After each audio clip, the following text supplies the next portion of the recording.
vaqueiro nordestino. Hoje nesse vídeo você vai conhecer um pouco da história do nosso estado, Piauí. Piauí, terra querida, filha do sol do Equador. Equador não, Brasil, aqui é Brasil, aqui é Neymar. Bem, como esse vídeo vai ser um vídeo informativo, ele vai funcionar como se fosse uma aula. Então, como uma aula de história, vamos mudar o cenário, vamos para uma sala de aula. Bem, ainda continuo no meu quarto, né? Mas vamos fingir que é uma sala de aula. Para falarmos sobre a história do Piauí, temos que entender primeiramente uma coisa. A história do Piauí, ela começa muito antes dos portugueses chegarem no Brasil. Na verdade, ela começa muito antes do Brasil existir. Pesquisas arqueológicas, principalmente na região da Serra da Capivara, mostram que seres humanos viviam nesse território há milhares de anos. Ou seja, enquanto tem gente que acha que o Piauí surgiu num dia desse, ele tá aqui, ó, desde a pré-história, meu camarada. Uma curiosidade interessante, viu? O primeiro beijo do mundo ele foi registrado aqui, ó, na Serra da Capivara. E ela disse que a gente não é romântico, né? As pinturas rupestres encontradas na região mostram cenas do cotidiano, como caça, rituais e convivências em grupo. Traduzindo, desde esse tempo o povo já trabalhava, fazia reunião e consequentemente também reclamava da vida assim como hoje em dia. Isso prova que esses grupos tinham organização social, como cultura própria e uma relação direta com a natureza. O território piauiense ele sempre foi vivido, ocupado e transformado por pessoas.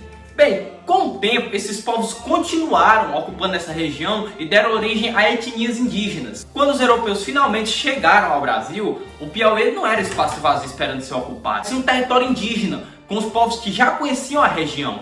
E essa presença indígena foi decisiva para o que aconteceu a partir do século XVII, que foi quando começou o processo de colonização. E daí já dá para imaginar que não terminou em amizade, né? A colonização do Piauí ela começou a partir do século XVII.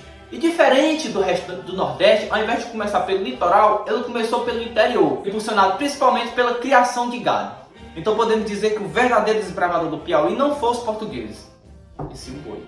A pecuária exigia grandes extensões de terra. Então, sertanistas e fazendeiros vindos da Bahia, Pernambuco e São Paulo avançaram pelo sertão piauiense. Tá, professor, mas o que é que esse avanço significou? Significou basicamente a tomada das terras indígenas, o que deu início a um período marcado por conflitos, violência e resistência. Basicamente, os colonizadores chegaram e falaram assim: rapaz, vocês têm umas terrinhas boas aí, grande, bonita, por que é que não pega pra nós, besta? Só que os índios não entregaram as terras de bandeja.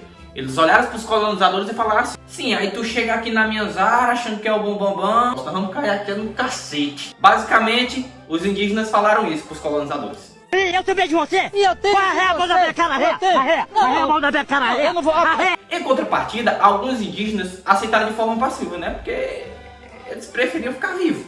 Pai, vocês ficam com essas terras aí, rapaz, que eu não quero sair não, isso é besteira, rapaz. Ó, vai ter umas terrinhas aqui de minhas, eu não quero terra não. E outra, você morre, você não deve sair não, rapaz, fica com isso aí. Basicamente, os indígenas que colaboraram de forma passiva falaram isso aí. É de nós, mas de nós dois, assim, aqui os outros não tem parte nisso não, só tem nós dois, claro. Daí a coroa portuguesa criou mecanismos para controlar essas populações, chamadas guerras justas. Que de justas não tinham nada.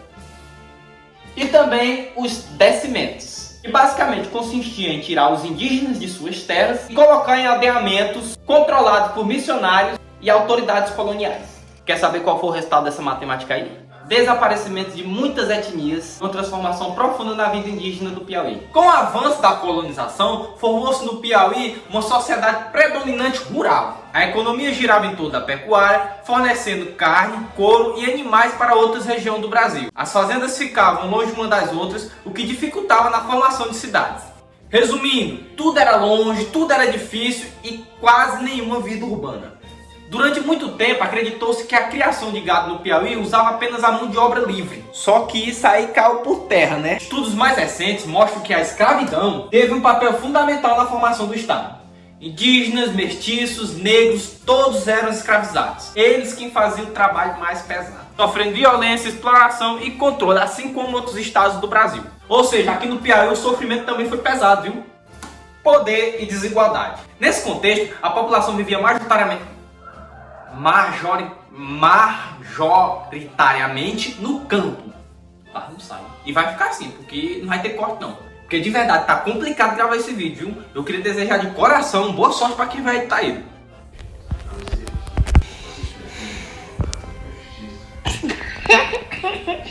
A população vivia no campo sob o domínio de grandes proprietários de terra. A maioria era analfabeta e tinha pouquíssimas chances de mudar de vida. A Vila da Mocha, que depois foi chamada de Oeiras, tornou-se o principal centro administrativo e logo em seguida a capital do estado. Era pequena, mas mandava em tudo. Chegando no século XIX, já no período imperial, o Piauí passou por algumas mudanças, mas nada de revolucionário. A pecuária continuava sendo a principal atividade econômica, embora começasse a perder forças. Então, buscando melhorar o comércio, a capital foi transferida de Oeiras para Teresina em 1852, aproveitando melhor os rios para o transporte. Basicamente, Oeiras tem história, mas Teresina tinha logística. Independência e conflitos. Nessa parte aqui eu vou também me adentrar um pouco sobre a Guerra do Genipapo. Prossiga. No caso é eu.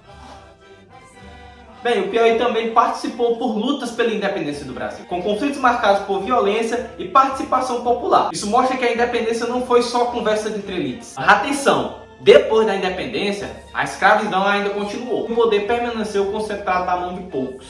A bandeira mudou, mas não mudou tudo. Bem, e o que é que foi a Guerra do Genipapo? Foi uma vitória que veio de uma derrota. Ou melhor, foi uma derrota que virou uma vitória. Confuso, né? Ficou parecendo aquele discurso da Dilma. Não acho que quem ganhar ou quem perder, nem quem ganhar nem perder, vai ganhar ou perder. Vai todo mundo perder. Bem-vindos à Guerra do Genipapo. Aconteceu no dia 13 de março de 1823, em Campo Maior do Piauí. De um lado, os portugueses, bem treinados, armados, com canhões, estratégia e um ar de... é gigante isso aqui, de boa. De outro lado, um povo composto por lavradores, vaqueiros e voluntários cheios de coragem. Armados basicamente de facão, pau e muita, mas muita fé. Planejamento? Nenhum. Vontade de independência? Exagerada. Resultado militar. Os portugueses venceram. Resultado histórico, o Brasil venceu a independência no Piauí. Professor, não entendi. Então assim, mesmo a gente tendo levado uma surra para 5 cachorros, o nosso povo resistiu tanto que os portugueses pensaram, rapaz, será que vale a pena mesmo ficar aqui? E eles foram embora, né? Moral da história. Não tínhamos armas, não tínhamos exército, tínhamos coragem, teimosia e um lugar guardado na história. No século XIX, a vida social do Piauí era marcada por grandes desigualdades. A religião influenciava fortemente o cotidiano e os casamentos muitas vezes serviam para manter o poder econômico das famílias ricas. Ao mesmo tempo que começaram a surgir jornais, escolas e debates sobre a ciência e religião, mostrando que mesmo com dificuldade, o Piauí acompanhava as transformações do Brasil. Piauí, um estado em movimento. Compreender a história do Piauí é entender que o estado sempre esteve em movimento. Desde os povos pré-históricos até o período colonial e imperial, sua trajetória é marcada por ocupação, resistência, trabalho e cultura. Conhecer esse passado ajuda a valorizar a identidade piauiense e a entender melhor o presente. Bem, essa foi a aula de hoje. Em breve estamos de volta.